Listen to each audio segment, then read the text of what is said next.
जय जगन्नाथ पिला माने विजन स्टडी ओडिशा चैनल को पुणी थे स्वागत।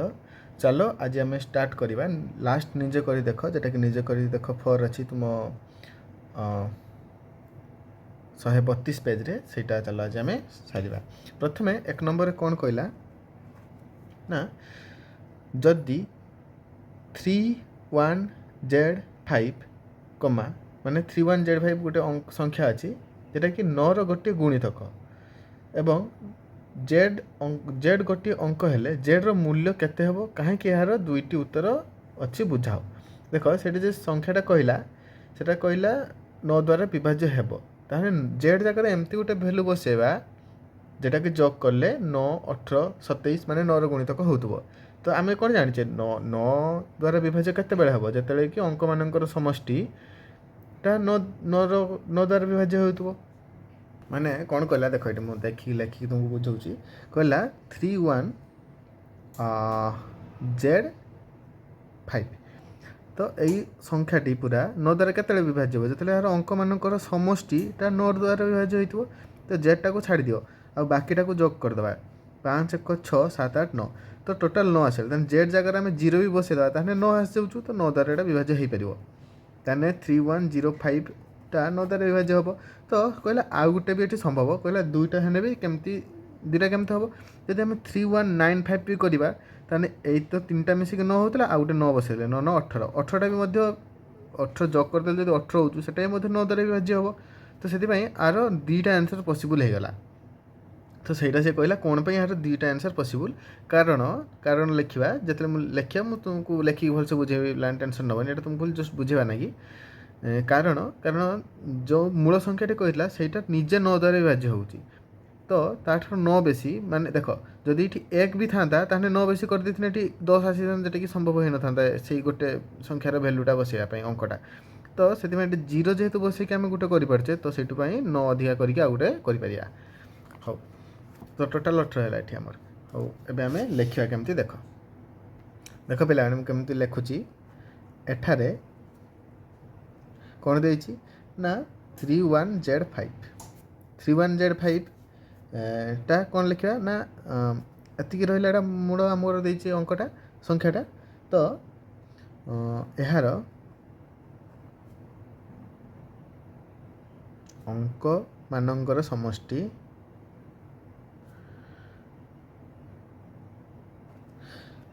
समष्टि केते ना 3 + 1 + Z + 5 केते होला 9 + Z को रखता Z हिसाब रो तो 9 + Z तो आमको सेटा लिखा को 9 + Z 9 द्वारा विभाज्य हेबा आवश्यक। आम जाने ना अंक मानकर समष्टिटा 9 द्वारा विभाज्य गले पूरा संख्याटी 9 द्वारा विभाज्य हो जदि आम जेड जगह 0 बसौते जेड इक्वल टू 0 ताहले केते गला 9 + 0 जे 9 माने 9टी 9 द्वारा विभाज्य हो गला ताहले जेड रो वैल्यू आम 0 पाई गले कौन लिखा ना 3105 जे जगह मुझे 0 बसईदेली तो ताहले ये केते हो 3 + 1 + 0 + 5 = 9 जहाँकि किसी टोरिबार नहीं पिला बहुत सादा अच्छी जहाँकि 9 द्वारा विभाज्य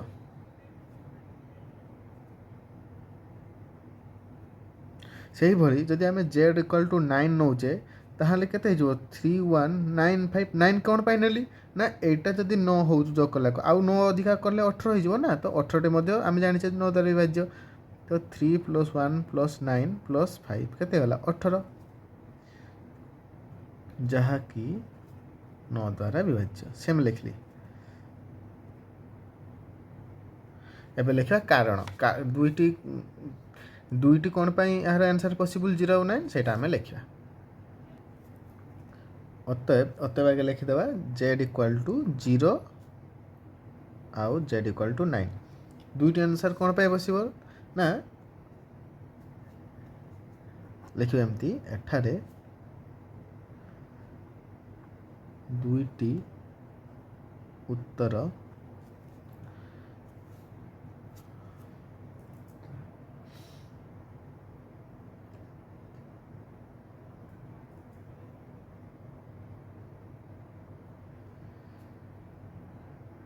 ଦୁଇଟି ଉତ୍ତର ଅଛି। କାରଣ ଜେଡ୍ ବିହୀନ, ଭଲସେ ଦେଖିବ ଏଠି କେମିତି ଲେଖିଲି, ଜେଡ୍ ବିହୀନ ସଂଖ୍ୟାଟିର ଅଙ୍କ ମାନଙ୍କର ସମଷ୍ଟି ଟି 9 ଦ୍ୱାରା ବିଭାଜ୍ୟ। କ'ଣ ଲେଖିଲି ନା যেটা ଥିଲା ଆମର ଜେଡ୍ ବିହୀନ, ଯଦି ଜେଡ୍କୁ ବାଦ କରିକି ବି ଆମେ ଅଙ୍କମାନଙ୍କର ସମଷ୍ଟି କରୁଛେ, ସେଇଟା ଯେଟା ହେଉଛୁ ନ ଆସୁଛୁ,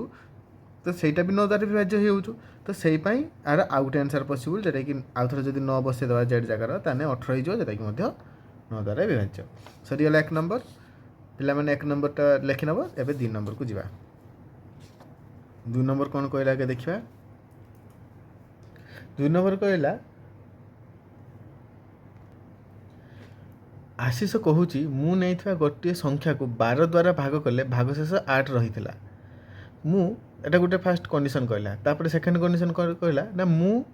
12ର ଗୁଣିତକ ଠାରୁ 4 କମ୍ ଥିବା ଆଉ ଏକ ସଂଖ୍ୟାଟି ନିଅ। କ'ଣ କହିଲା ନା ମୁଁ 12ର ଗୁଣିତକ ଠାରୁ 4 କମ୍ ଥିବା ଆଉ ଏକ ସଂଖ୍ୟାଟି ନିଏ। ଏହି ଦୁଇଟି ସଂଖ୍ୟାର ଯୋଗଫଳ ସର୍ବଦା 8 ହୁଏ। ତାମାନେ ଦୁଇଟା ଆମେ ସଂଖ୍ୟା ନେବା, ଯେଉଁଟାକି n1 n2 ଧରିବା। ତ ପ୍ରଥମ କଣ୍ଡିସନ୍ କ'ଣ କହିଲା, ସେକେଣ୍ଡ କଣ୍ଡିସନ୍ କ'ଣ କହିଲା, ତାପରେ ଥାର୍ଡ଼ କଣ୍ଡିସନ୍ କ'ଣ କହିଲା, ଏହି ଦୁଇଟା n1 n2କୁ ଯୋଗ କରିଦେଲେ ଯୋଗଫଳ ସର୍ବଦା 8 ହେବ। 8ର ଗୋଟିଏ ଗୁଣିତକ ହେବ, 8 ହେବନି, 8ର ଗୋଟିଏ ଗୁଣିତକ ହେବ। ତାହାର ଉକ୍ତିକୁ ପରୀକ୍ଷା କର ଏବଂ ତୁମେ ନେଇଥିବା ସିଦ୍ଧାନ୍ତର ଯଥାର୍ଥ ଦର୍ଶାଅ। ଠିକ୍ ଅଛି ପିଲାମାନେ, ବୁଝେଇଦେମି ଏମିତି, ତୁମେ ମାନେ କେବେ ବି ଭୁଲିବନି, ଟେନସନ୍ ନେବନି, ଏଇଟା ବହୁତ ସାଧା ଅଛି। ଦେଖ ପିଲାମାନେ, ଏଟାକୁ ଆମେ ଫାର୍ଷ୍ଟ ବୁଝିବା, ତାପରେ ଲେଖିବା। ନ ବୁଝିକି ଏଇଟା ଲେଖିଲେ କୌଣସି ଫାଇଦା ହେବ ନାହିଁ ତୁମମାନଙ୍କର, ଖାଲି ଲେଖିଯିବ ଯାହା। ଦେଖ କ'ଣ କହିଲା, ଆଶିଷ କହୁଛୁ ଗୋଟେ ଫାର୍ଷ୍ଟ କଣ୍ଡିସନ୍ଟା ନେଲା ଯେ ମୁଁ ନେଇଥିବା ଗୋଟିଏ ଅଙ୍କକୁ 12 ଦ୍ୱାରା ଭାଗ କଲେ ଭାଗଶେଷ, ଯଦି ମୁଁ ଅଙ୍କଟା n1 ନେଲି, ତାହେଲେ କଣ୍ଡିସନ୍ କ'ଣ କହିଲା ନା ତାକୁ 12 ଦ୍ୱାରା ଭାଗ କଲେ ଭାଗଶେଷ 8 ରହୁଛି। ତାହେଲେ ମୁଁ ଏମିତି ଲେଖୁଥିଲି, ଆମେ ଅଲରେଡ଼ି ଗୁଡ଼ା କରିଛେ, 12k + 8 ଏୟା କମନ୍ ଫର୍ମରେ ଆସୁଥିଲା। ତ କେର ଭ୍ୟାଲୁ ଯଦି ଆମେ 1 2 3 ଯାହା ନେବା, ତାହେଲେ ସେଇଟା ବି ଏରକ ହେବ। କେତେ ହେବ ନା ଦେଖ, 12k 12, 13 14 15 16 17 18 19 20। ତ 20 ଆସିଲା ଆନ୍ସର୍ଟା। ତ 20ଟାର 8 ହରଣ କରିବ, ଭାଗଶେଷ ନିହାତି ସବୁବେଳେ 8 ରହିବ, ଯେଉଁଟାକି ଆମର ତୁମର କହିଛି। କରୁନ 8k 8 8 2 16, ଭାଗଶେଷ 8 ହୁଏ। 8 ଦ୍ୱାରା ଭାଗ ନୁହେଁ ପିଲାମାନେ, 12 ଦ୍ୱାରା ଭାଗ କଲେ 8 ତ ଭାଗଶେଷ ରହିବ ନା, 12k 12 12 2 24, ତାହେଲେ 12k 12 ପଡ଼ିଲା। ଦେଖ 8 ଭାଗଶେଷ ଆସିଗଲା ଏଠି। ତ এটা ফার্স্ট ମାନେ যেটা কন্ডিশন କହିଲା। ସେକେଣ୍ଡ କଣ୍ଡିସନ୍ କ'ଣ କହିଲା ନା n2 ଆମେ ନେବା, ଆଉ ଗୋଟେ ସଂଖ୍ୟା କହିଛି। କ'ଣ କହିଲା ନା ମୁଁ 12ର ଗୁଣିତକ ଠାରୁ 4 କମ୍, ତାମାନେ ଏଠି 12m - 4, 4 କମ୍ କହିଲା ନା। ତ ଏଠି ଏ କଣ୍ଡିସନ୍ଟା ଲେଖିଲେ, ଦୁଇଟା କଣ୍ଡିସନ୍। ଆଉ କ'ଣ କହିଲା ନା ଏଇ ଦୁଇଟାର ଯୋଗଫଳ 8ର ଗୁଣିତକ ହେବ, ତାହେଲେ n1 + n2 ଆମେ କରିବା। ଭଲସେ ଦେଖ, ମୁଁ କିଛି ଡରିବାର ନାହିଁ, n1 + n2 କରିମି। ତାହେଲେ 12k + 8 + 12m - 4, ମାନେ ମୁଁ ଏଗୁଡ଼ା ଯେଉଁ ଚଳ ଗୁଡ଼ା ଅଛି ସେଗୁଡ଼ାକୁ ପାଖକୁ ଆଣିଲି, 12m, ଆଉ ଏଗୁଡ଼ାକୁ ଯେଉଁଗୁଡ଼ାକ ପୁରା ସଂଖ୍ୟା ଅଛି ସେଗୁଡ଼ାକୁ ପାଖକୁ ନେଲି, -4। ତ ଏଇଠି ଦେଖ, ଏଇ ଦୁଇଟାରୁ 12 ମୁଁ କମନ୍ ଆଣିପାରିବି ନା, ତାହେଲେ k + m, 12 × k + m plus ଏଇଟା କେତେ ହେଇଯିବ, 8 4 ଗଲେ 4। ତ ଆମକୁ ଏବେ ଦେଖିବାର ଅଛି ଏଇ ଯେ ସଂଖ୍ୟାଟି 8ର ଗୁଣିତକ କି ନୁହେଁ, ଯେ ପୁରା ଅଙ୍କଟି k + mର ଭ୍ୟାଲୁ ଏମିତି ଆମେ ନେବା। ସେ କହିଛି ନା ଯେକୌଣସି ଆମେ ନେଇପାରିବା k + ଆମେ କ'ଣ ଏଇଟା କମନ୍ ଫର୍ମ କାଢ଼ୁଛେ ନା, kର ଭ୍ୟାଲୁ ଆମେ ଯାହା ବି ନେଲେ ଏଇଟା ସାଟିସ୍ଫାଏ କଲା, mର ଭ୍ୟାଲୁ ଯାହା ବି ନେବ ଏଇ ଯେ n2 କଣ୍ଡିସନ୍ଟା ସାଟିସ୍ଫାଏ କରିବ। ତାହେଲେ ଆମେ ଏଠି kର ଆଉ mର ଭ୍ୟାଲୁ ଯାହା ବି ନେଇକି ବସାଇ ପାରିବା। k + m = ଯଦି ଆମେ ସପୋଜ୍ ଫାର୍ଷ୍ଟ 0 ନେଲେ, k + m = 0 ହେଇଥିବ, ତାହେଲେ କ'ଣ ହେଇଥିବ ନା ଏ ଯେ ଲାଷ୍ଟକୁ ଯେ ଅଙ୍କଟା ବାହାରିବ ସେଇଟା ବି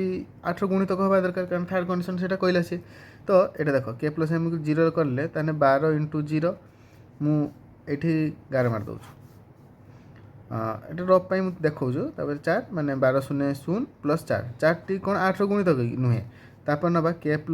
mର ଭ୍ୟାଲୁ 1 ବେଳେ ନେଇକି ରଖିବା, ମାନେ 12k 12 + 4 13 14 15 16, 16ଟା 8ର ଗୁଣିତକ। ତାପରେ k + mର ଭ୍ୟାଲୁ ବେଳେ 2 ନେଇକି ଦେଖିବା, 2 ନେଇକି ଦେଖିଲେ କେତେ, 12 24 25 26 27, 12 के 12 24 25 26 27 28 28 देख 12 गुणितक नुहे सरी 8 गुणितक कही ना जहाँ कही थर्ड कंडीशन से देखते हम एटा 12 गुणितक फास्ट 1 नंबर 2 नंबर कंडीशन कहला किंतु लास्ट को 3 नंबर कंडीशन कहला 8 गुणितक 28 8 गुणितक नुहे ताहले जेटा आशीष जहाँ कहूँ से उक्ति सत्य नुहे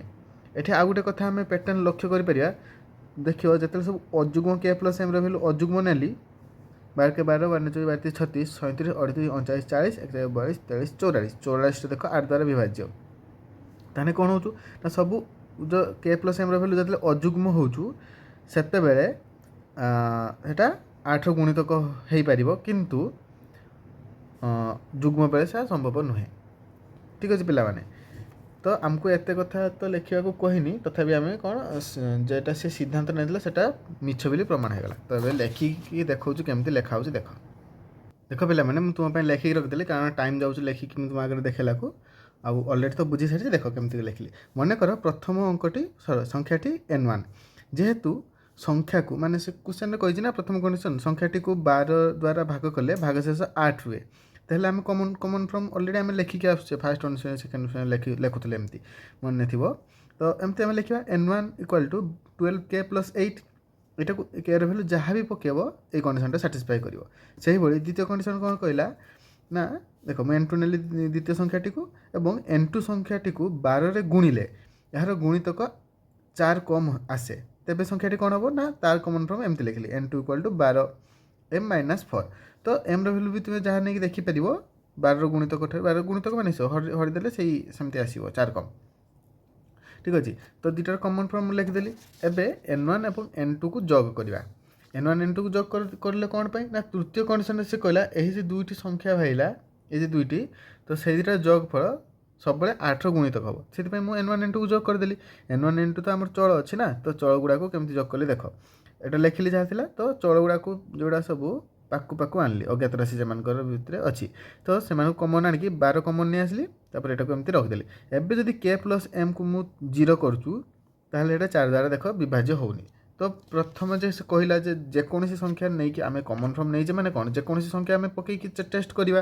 किंतु एटा 8 गुणितक है ना 0 पकेला बेले आउ गोटे देखिली 1 पकई देखिली जिते कि 8 गुणितक हो जाऊँगी तो मुझे अलरेडी तुमको कही सारी अजुग्म बेले जब के प्लस एम अजुग्म हो 8 गुणितक हो जुग्म बेले हो ना तो किंतु से कौन कही कहला तार उक्ति को परीक्षा कर एवं तुम्हें नहीं सिद्धांतर यथार्थ दर्शाओ आम सिद्धांतर यथार्थ दर्शाइले जे बेले हो बेले हो ना तो सेटा को आउ थे लास्ट खाली लिखिदेमी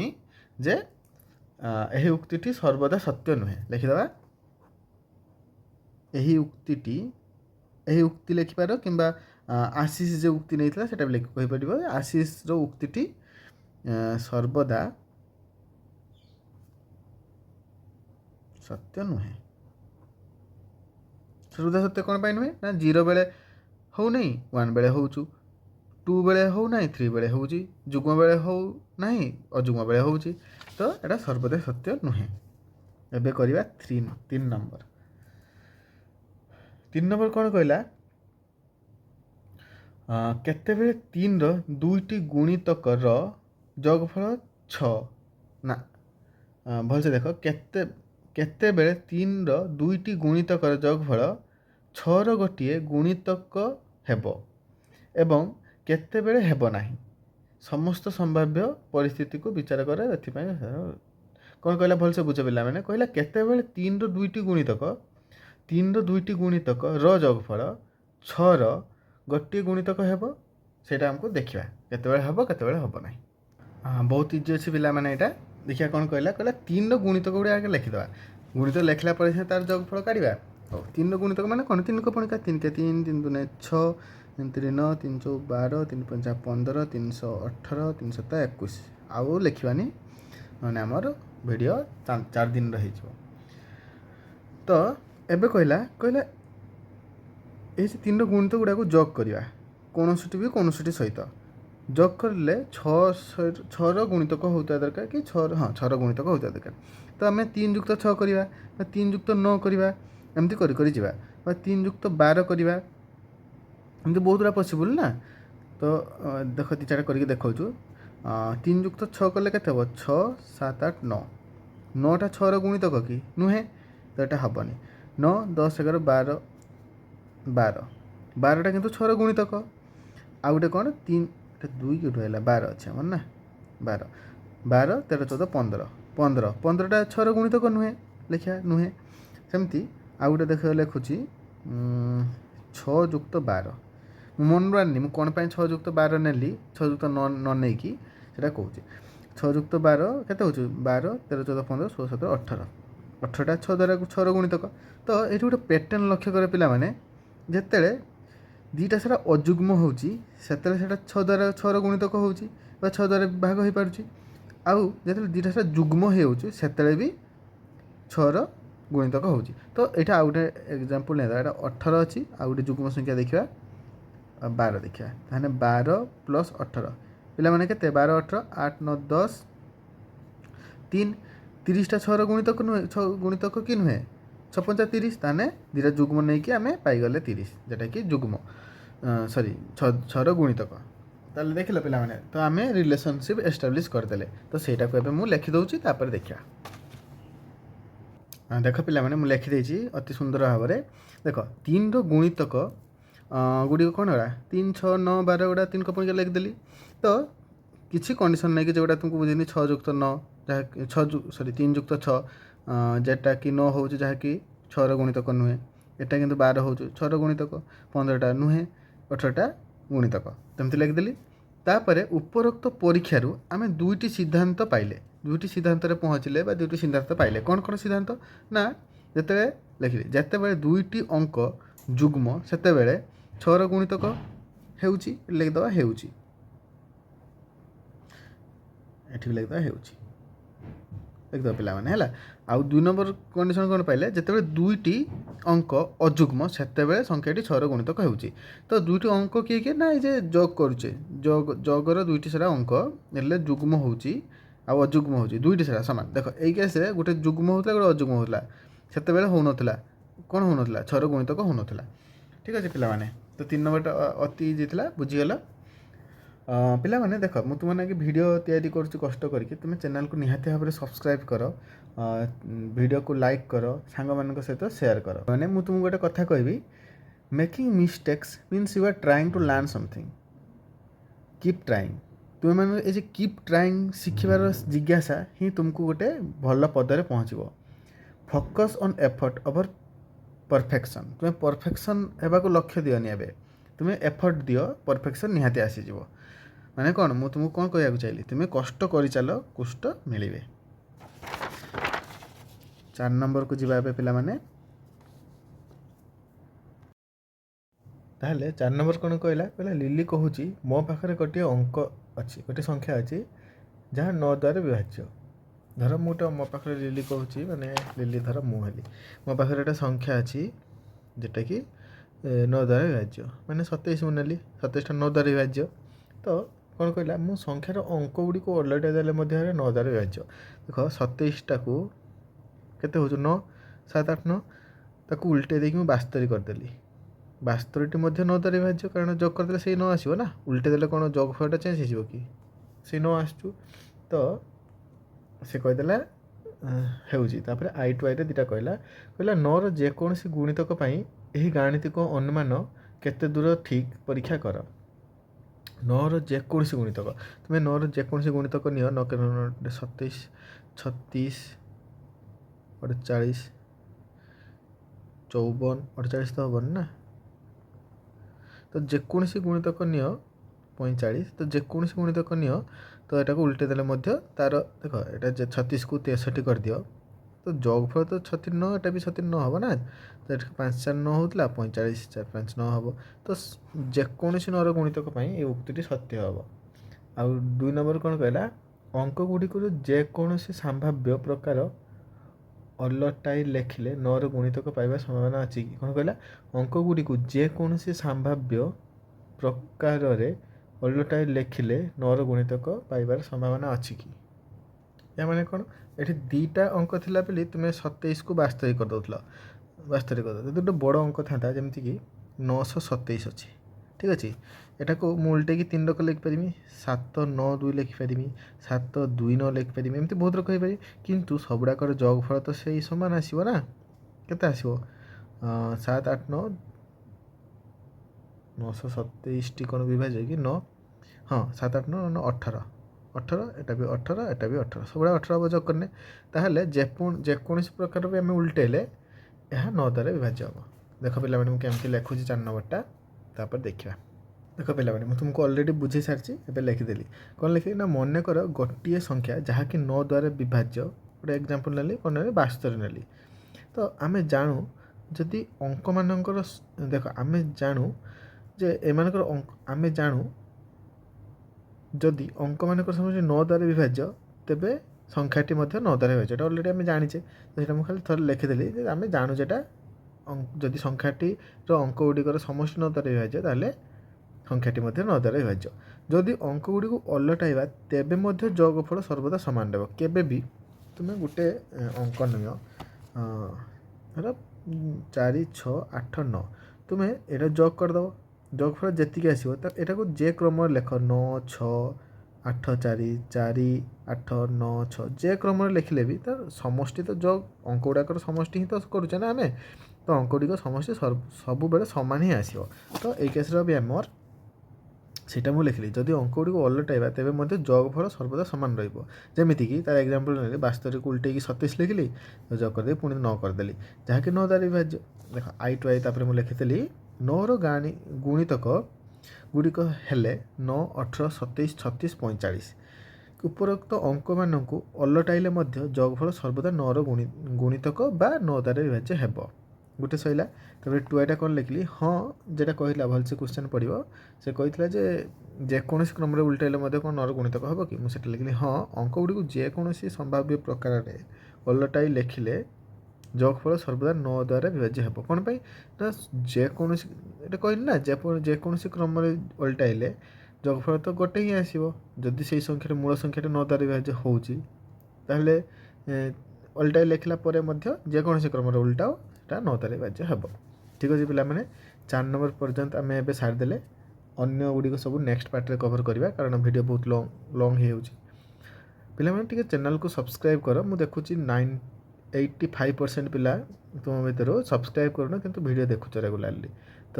ଦୟାକରି ପିଲାମାନେ ଭିଡ଼ିଓକୁ ସବସ୍କ୍ରାଇବ୍ କର, ଚ୍ୟାନେଲକୁ ସବସ୍କ୍ରାଇବ୍ କର, ଭିଡ଼ିଓକୁ ଲାଇକ୍ କରିକି ସାଙ୍ଗମାନଙ୍କ ସହିତ ସେୟାର କର। ଠିକ୍ ଅଛି ପିଲାମାନେ, ନେକ୍ସଟ ଭିଡ଼ିଓରେ ଦେଖା ହେବ। ଜୟ ଜଗନ୍ନାଥ।